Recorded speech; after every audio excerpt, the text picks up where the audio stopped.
inquestionável pela hierarquia do futebol sul-americano. Agora eles estão indo para sua primeira final na prestigiada Copa Sul-Americana. E o empate 1-1 valeu o título. Chapecoense. Para os torcedores e para os jogadores da Chapecoense, era uma grande façanha. Bruno Rangel, gol da Chapecoense. O lateral Alan Ruschel e o goleiro reserva Jackson Follman ficaram amigos enquanto jogavam juntos pela Chapecoense. A gente sempre foi uma equipe muito unida, né? Aquela equipe era uma equipe muito unida. Uma equipe que queria o bem de todos. Isso era o diferencial do nosso. A gente era uma família. Isso fez com que a gente chegasse forte.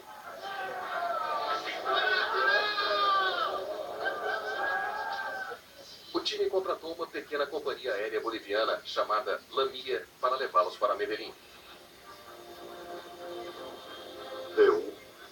Roda. O avião parte de Santa Cruz, na Bolívia, às 18 horas e 18 minutos. Será uma viagem de 4 horas e meia e 2.500 quilômetros até Rio Negro, nos arredores de Medellín, na Colômbia, o local do jogo do campeonato. O comandante Miguel Quiroga e o copiloto Fernando Goitia são pilotos bolivianos veteranos, com mais de 6.000 horas de voo cada um. Recolher trem. Recolher trem.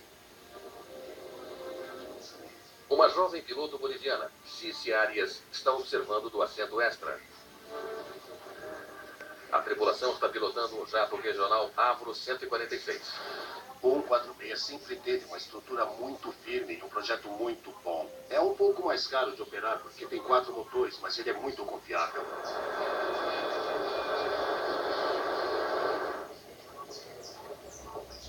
No avião, o time se acomoda para o voo noturno. Tava todo mundo muito feliz e muito ansioso para que chegasse logo a Colômbia, né? O país da Colômbia, para logo concentrar e no dia seguinte fazer aquela primeira grande final. Na metade do voo, Jackson Follman se volta para o seu amigo Alan Ruschel. Ei, amigão. Vem sentar comigo. Não, eu quero dormir. Eu e o Alan, a gente tem uma amizade há mais de 10 anos, a gente jogou junto. E aí que eu chamei o Alan, né, pra sentar comigo, pra gente escutar música, como a gente vivia juntos, pra lá e pra cá, né. Muito abaixo deles, o seu destino, o aeroporto José Maria Córdoba, na cidade de Rio Negro, está muito movimentado com pousos e decolagens em sua única pista. Rio Negro, 2933, boa noite. O copiloto Fernando Goitia entra em contato com a controladora de tráfego aéreo, Yanete Molina. Lamia 2933, controle, boa noite. Contato do radar, mantenha a endereço ao nível de voo 230. Acesse o VOR de Rio Negro. Molina imediatamente instrui a tripulação a aguardar para fazer a sua aproximação final, porque há outros aviões na fila para pousar. Mantendo em Gemini. O Lamia 2933 entra num padrão de espera em um ponto de navegação chamado Gemli.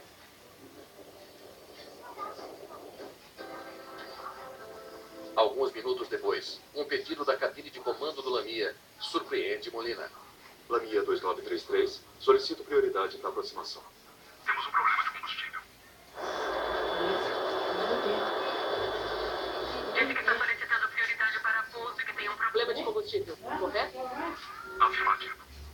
Quando pede prioridade, está pedindo para que, se eles conseguirem encaixá-lo, você possa pousar um pouco mais rápido. Mantenha o rumo atual e aguarde para continuar a sua descida. Mantendo o rumo atual e aguardando para descer. Para abrir espaço para o Lamia, Molina começa a redirecionar os outros aviões. Avianca 9771, preciso que inicie a sua aproximação.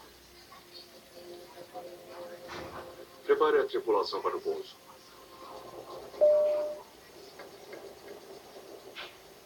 O avião agora está em espera há cerca de 7 minutos. O que está acontecendo? A gente vai pousar.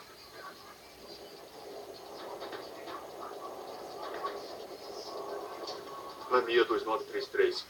Solicito vetores de entrada. Aguarde, tem uma aeronave abaixo de você em aproximação. Além disso, estão fazendo uma inspeção de pista. Mas a situação na cabine de comando, de repente, se tornou mais urgente. Temos uma emergência de combustível. É por isso que estou pedindo a aproximação final agora. Solicito descida imediata.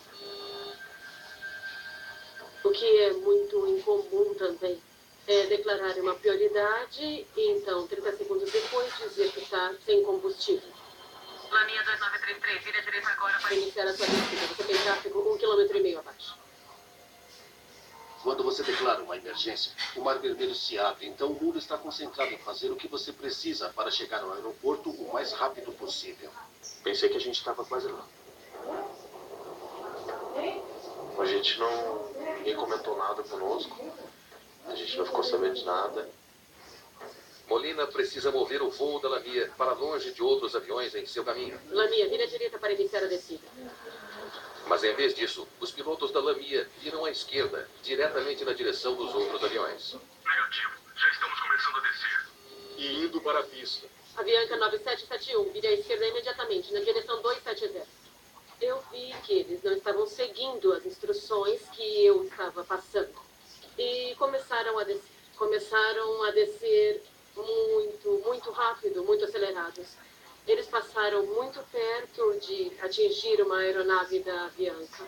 Quando você começa a descer sem um espaço livre através do possível espaço aéreo designado a outras aeronaves, você está apostando que não vai atingir outra aeronave e que elas não vão atingir você. No avião, as luzes se apagam. Os motores ficam em silêncio. Os passageiros sentem o avião caindo. Na verdade, na hora da queda eu não lembro de nada, né? Eu não lembro de nada na hora da queda.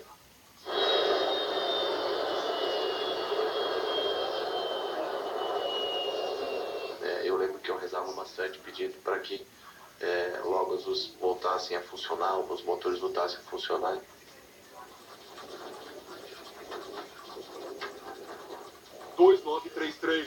Falha elétrica total. Sem combustível. A pista está livre. Bombeiros em prontidão. Fala que precisamos de vetores. Vetores. Vetores para a pista. A tripulação precisa que a controladora lhes dê instruções para chegarem à pista, mas o avião desapareceu do radar dela. Eu continuei dando instruções a eles. Eu ficava dizendo que a pista estava livre e que os bombeiros estavam de prontidão. Eu perdi seu sinal de radar. Você sumiu. Informe seu rumo agora. Rumo 360. 360. 2.700 metros. Vetores. Vetores. Quando me disseram que a altitude da aeronave era de 2.700 metros, aí eu pensei o pior. Meu Deus, por favor, nos ajude, por favor. Nos ajude, ai meu Deus. Você não tem pra onde correr, e, querendo ou não, eu muito desespero, né? Eu não queria morrer, assim, não queria que ninguém morresse, enfim, então... Eu só conseguia pensar no meu filho, que é piloto, e eu queria ser Deus para conseguir estender a mão e salvar aquele avião. Foi difícil, extremamente difícil, e eu não conseguia acreditar, eu não acreditava no que estava acontecendo.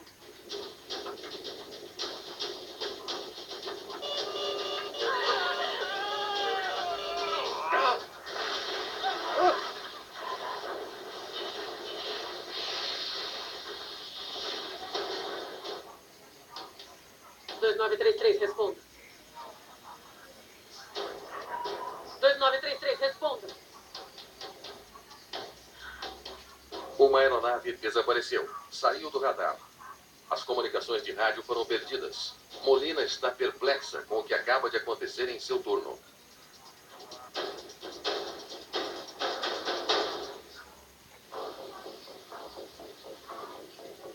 Jackson Foma, o goleiro da Chapecoense, sobreviveu ao acidente do voo 2933 da Lamia. Eu acabo acordando no meio da mata e...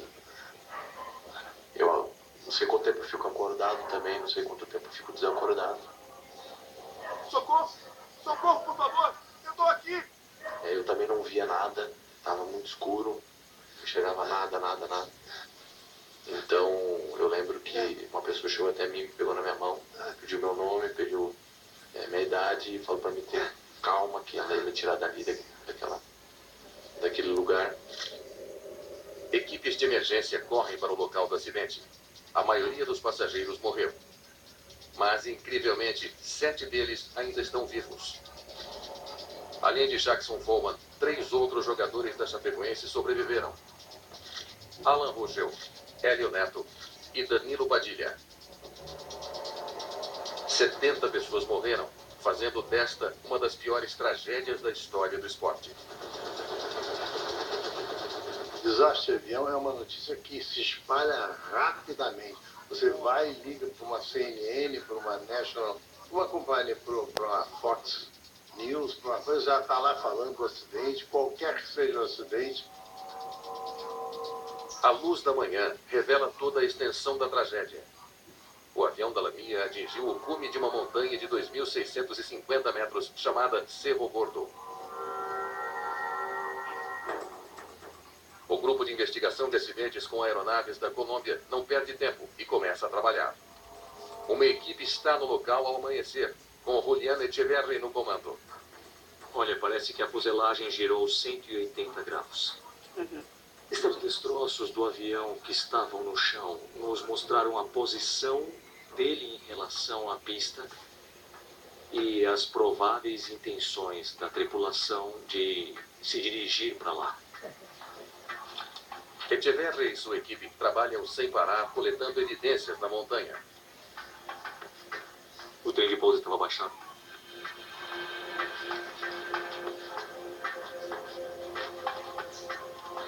Veja, os flaps estão estendidos. O avião estava configurado para pouso. Fica claro que a tripulação estava descendo em direção ao aeroporto. Mas caiu a 16 quilômetros da pista. Para acabar com esta aeronave nas montanhas a 16 quilômetros de distância, a apenas 16 quilômetros da pista, isso é um insulto somado à injúria numa escala impensável. Eles conseguiam ver o aeroporto daqui. As luzes da pista estavam acesas. Por que eles não conseguiram? Os investigadores têm um trabalho difícil pela frente. Destroços do avião caíram pelos 2 lados da montanha. Mas a sua maior pista é o que eles não encontram.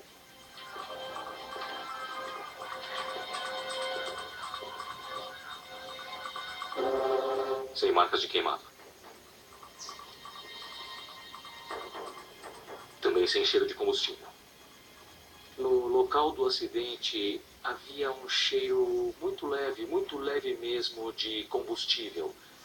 Quando normalmente os aviões que se acidentam e que têm combustível a bordo, o cheiro fica muito mais penetrante.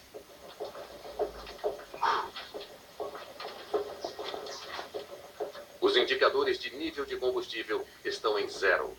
O avião estava sem combustível. Mas com certeza nós ficamos surpresos. Não é uma coisa comum que um avião desse tamanho e que transporte passageiros tenha um esgotamento de combustível. Foi uma situação atípica. Os investigadores ficam intrigados. Por que o avião ficou sem combustível? Foi um vazamento? Os motores 1 e 4 estão lá em cima. O 2 e o 3 estão aqui nos destroços. Todos os 4 motores são localizados e examinados. Não há sinal de fogo ou falha. Eles concluem que os motores funcionaram até o combustível acabar. A questão é, para começar, como o combustível ficou tão baixo? Foi uma falha mecânica ou um erro humano? O desafio dos investigadores do acidente era olhar basicamente para cada aspecto do porquê aquilo aconteceu.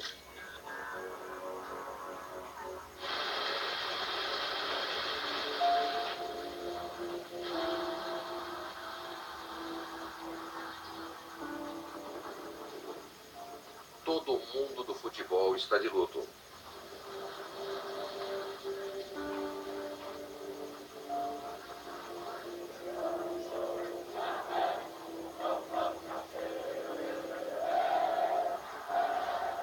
Na cidade natal do time, os torcedores vão para o estádio prestar seus respeitos. Um Um dos jogadores sobreviventes, Danilo Padilha, sucumbiu aos ferimentos. Os 3 jogadores restantes estão em terapia intensiva. Hélio Neto acabou de acordar de um coma. Alan Ruschel precisa de uma cirurgia na coluna. Jackson Follman precisa ter a sua perna direita amputada. Primeira frase que eu falo, eu preferia minha vida do que a minha perna. Agradeci muito a Deus pelo milagre da vida. E sempre falo que o milagre que aconteceu conosco, eu queria que acontecesse com todos, né? Que infelizmente acabaram partindo. Com toda a atenção voltada para o caso, os investigadores estavam pressionados. Bom, quando nós temos um acidente dessa magnitude e tudo que o cercou, é claro que houve muita pressão sobre os investigadores. A pressão só aumenta e os investigadores trabalham com afinco. Eu achei o outro. Eles esperam que os gravadores de voo os ajudem a entender por que o Lamia 2933 não conseguiu chegar ao aeroporto. Leve essas caixas pretas para o laboratório. Tanto o gravador de voz quanto o gravador de dados de voo parecem estar intactos, mas precisam ser enviados a um laboratório para serem processados antes que os investigadores possam analisá-los. Enquanto os gravadores de voo estão sendo analisados, os investigadores voltam sua atenção na última pessoa a falar com a tripulação do Lamia 2933, a controladora de tráfego aéreo. Obrigado por me encontrar. Yanette Molina. Mantenha o rumo atual e aguarde para continuar a sua descida. Em poucos dias, as gravações de suas comunicações com os pilotos circulam nas notícias e nas mídias sociais. Muitos a culpam pelo acidente. Inicie a sua aproximação. A imprensa começou a divulgar notícias de que eu era responsável pelo acidente. Estava por todos os lados, nas redes sociais. Eu comecei a receber ameaças. E também havia pessoas ligando para o meu celular. Os investigadores precisam checar tudo o que ela fez. Tem sido muito difícil para mim. Conte-me o que houve antes de declararem a emergência. Havia outros aviões em espera? Sim, 3. Veja, eles estavam em um padrão de espera. Exatamente quando Lamia fez contato. Quando a tripulação da aeronave Lamia chegou naquele espaço aéreo, naquele momento já estava muito ocupado com outras aeronaves. E essa situação, evidentemente, afetou e diretamente atrasou a aproximação. O que fez quando disseram que tinha uma emergência de combustível? Mas isso é a parte estranha. Só me disseram que tinha uma emergência de combustível pouco antes da queda. Sem aviso algum. A demora para informá-la pôs Molina numa situação difícil. Os investigadores precisam saber como ela lidou com isso. Para descobrir, eles se voltam para as fitas de controle de tráfego aéreo, que registraram os últimos 18 minutos de comunicação entre Molina e a tripulação. Muito bem, vamos começar. Juliegro 2933, boa noite. Lamia 2933, controle, boa noite. Contato do radar, mantenha a EDES ao nível de voo 230. Acesse VOR de Rio Negro. Aguardando na Gimli. A tripulação não relatou nada. Eles simplesmente confirmaram que aguardavam para fazer a aproximação. Lamia 2933, solicito prioridade para aproximação. Temos um problema de combustível. Mesmo depois de relatar um problema de combustível, a tripulação não dá a Molina qualquer motivo para se preocupar. Disse que está solicitando prioridade para pouso e que tem um problema de combustível, correto? Afirmativo. A voz do copiloto com quem eu estava me comunicando foi sempre calma e nunca pareceu alterada, nem nada, totalmente relaxada. Tudo bem, aguarde, eu vou passar os vetores para a Aproximação, eu estimo 7 minutos para iniciar a aproximação. Aguardaremos os vetores. Quando a tripulação foi instruída a ter que aguardar por mais 7 minutos para fazer a aproximação, neste momento eles também não relataram que a aeronave se encontrava em estado crítico. De quanto tempo precisa para iniciar a aproximação 2933? Apenas quando Molina indaga, a tripulação finalmente fala. Temos uma emergência de combustível. É por isso que estou pedindo a aproximação final agora. Solicito descida imediata. Pausa. Eles declararam uma emergência de combustível 7 minutos depois de entrarem no padrão de espera. Por que esperar tanto? Quando uma aeronave fica sem combustível, tem uma indicação na cabine de esgotamento iminente através de uma luz. Essa situação deve ser declarada pela tripulação como Mayday, Mayday. Eles viraram para a esquerda aqui, em direção à pista. Virar à esquerda põe o voo 2933 no caminho de outros aviões em padrão de espera. Continue. Lamia 2933, vira à direita agora para iniciar a sua descida. Negativo. Já estamos começando a descer. E nos dirigindo para a pista. Momentos depois, a tripulação informa que o avião perdeu a energia. 2933, falha elétrica total, sem combustível. Pare. Eles não explicaram a situação até ser muito tarde. Ela não pôde fazer nada. Os investigadores concluem que Molina fez o que pôde para ajudar o Lamia 2933 naqueles momentos estressantes antes da queda. Mas as gravações levantam outra questão. Tem uma coisa que eu não entendo. Os avisos de combustível deviam ter disparado antes do início da aproximação. Mas eles só declararam uma emergência aqui. Echeverri e sua equipe precisam saber por que os pilotos demoraram tanto para declarar uma emergência. O sistema de alerta de combustível do avião deu pane? Eles torcem para que o gravador de dados de voo tenha as respostas. Os investigadores estão prontos para analisar as informações do gravador de dados de voo do Lamia 2933. Vamos isolar a taxa de fluxo de combustível. Se houve um vazamento ou outro problema, deve aparecer. Muito bem, vamos lá. Eles imaginam se um vazamento fez com que o combustível fluísse rápido demais, levando a um desligamento inesperado dos motores. Este avião tem 3 tanques de combustível principais. O tanque central constantemente passa combustível para os tanques esquerdo e direito, e de lá ele é bombeado para os motores. Estão consumindo pouco mais de 450 quilos de combustível por hora durante o voo. É bem constante. O consumo de combustível, segundo o gravador de dados do voo, foi um consumo normal durante todo o desenvolvimento do voo. O sistema de combustível está ok. Vamos ver o sistema de alerta. O gravador de dados também registra quando alertas de baixo nível de combustível são acionados. Se ele sofreu uma pane, ele pode não ter avisado os pilotos até que fosse tarde demais. O alerta dispara aqui, às 21h15. Isso não pode estar certo. Só declararam emergência com combustível às 21h52. Sabiam que tinham pouco combustível por quase 40 minutos sem declarar emergência. Os investigadores não conseguem acreditar no que estão vendo. Às 21h15, a luz de advertência de baixo combustível acende. Pouco combustível. Isso deve ser a cerca de 290 quilômetros de Medellín. Deveriam ter pousado num lugar mais próximo. Eles estão aqui. E o aeroporto de Bogotá está aqui. A 125 quilômetros de distância. Por que não pousar em Bogotá? Segundo o fabricante, quando a advertência de baixo consumo de combustível vem nessa aeronave, você tem a garantia de apenas mais 23 minutos de voo.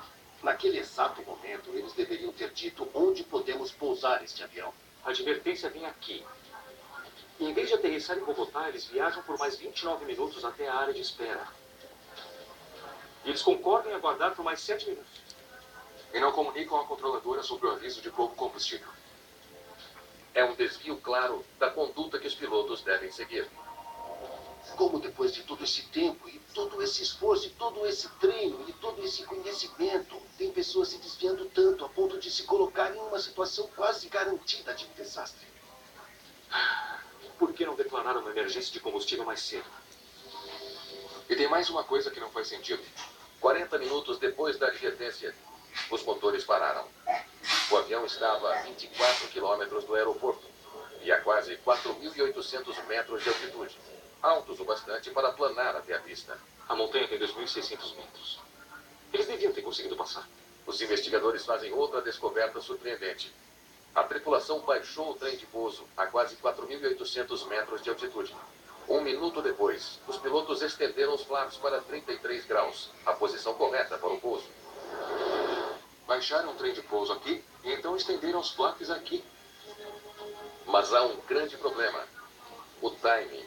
A essa altitude, Baixar o trem de pouso e os flaps a essa altura criou uma grande resistência aerodinâmica que foi bastante evidenciada pela perda de altitude da aeronave nos últimos instantes do acidente.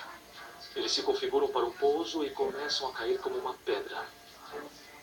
A tripulação não teria conseguido baixar o trem de pouso e também não teria conseguido estender os flaps depois que todos os motores estivessem desligados. Então eles fizeram isso mais cedo, antes dos motores apagarem. Então você olha para isso e diz, meu Deus, vocês violaram os procedimentos básicos. Nós sabemos como nos manter seguros. Sabemos como não ficar sem combustível no ar. E vocês não fizeram uma única coisa de acordo com as regras. Por que pilotos comerciais agiriam de uma forma tão imprudente?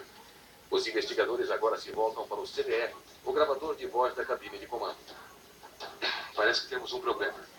O que foi? É o CBR. Parou de gravar no meio do voo, muito antes da queda. Como isso aconteceu? 1h40 antes do final do voo, o gravador para. Os investigadores não têm como saber quais palavras foram trocadas entre a tripulação nos momentos anteriores ao acidente. É um grande revés. Infelizmente, perdemos uma boa parte das transcrições do gravador de voz da cabine. Teria sido muito bom para nós, seria muito benéfico contar com essas gravações. Para entender por que os pilotos agiram de forma tão imprudente, os investigadores buscam pistas em suas fichas de treinamento. Ambos os pilotos haviam concluído recentemente testes de proficiência para o Avro 146. Houve um acompanhamento na cidade de Zurique, alguns meses antes. E particularmente o piloto e o copiloto foram aprovados nesses exames correspondentes. No entanto, fizeram algumas observações, sugerindo algumas melhorias para esses pilotos. O comandante tinha mais de 3.400 horas na aeronave. Mas o comentário de um examinador descrevendo uma das fraquezas do piloto chama a atenção dos investigadores. Use o tempo necessário para preparar o avião em uma emergência. O copiloto foi treinado na Força Aérea Boliviana e voava havia 20 anos. Mas ele também recebeu um comentário do examinador que causa preocupação. Em relação ao copiloto, foi feita uma observação que estava relacionada a, em uma situação de emergência, ele precisaria declarar Mayday, Mayday ou Pam Pam, conforme os regulamentos. A comunicação com a torre de controle em emergências deve ser pontual. Declarar Pam Pam ou Mayday. Então os dois pilotos tiveram problemas com procedimentos de emergência. Essa foi a descoberta que melhor explicou a cadeia de eventos que levou a tripulação a não declarar emergência, como deveria ter feito. Esses sinais de alerta podem explicar a falha dos pilotos em seguir os procedimentos de emergência durante a crise. Mas uma dúvida ainda maior permanece. Por que a tripulação levaria o avião ao seu limite? Eles não só forçaram os limites, eles fizeram algo realmente criminoso, porque puseram a aeronave no limite da sua capacidade de queimar combustível e colocá-la de volta no chão com segurança.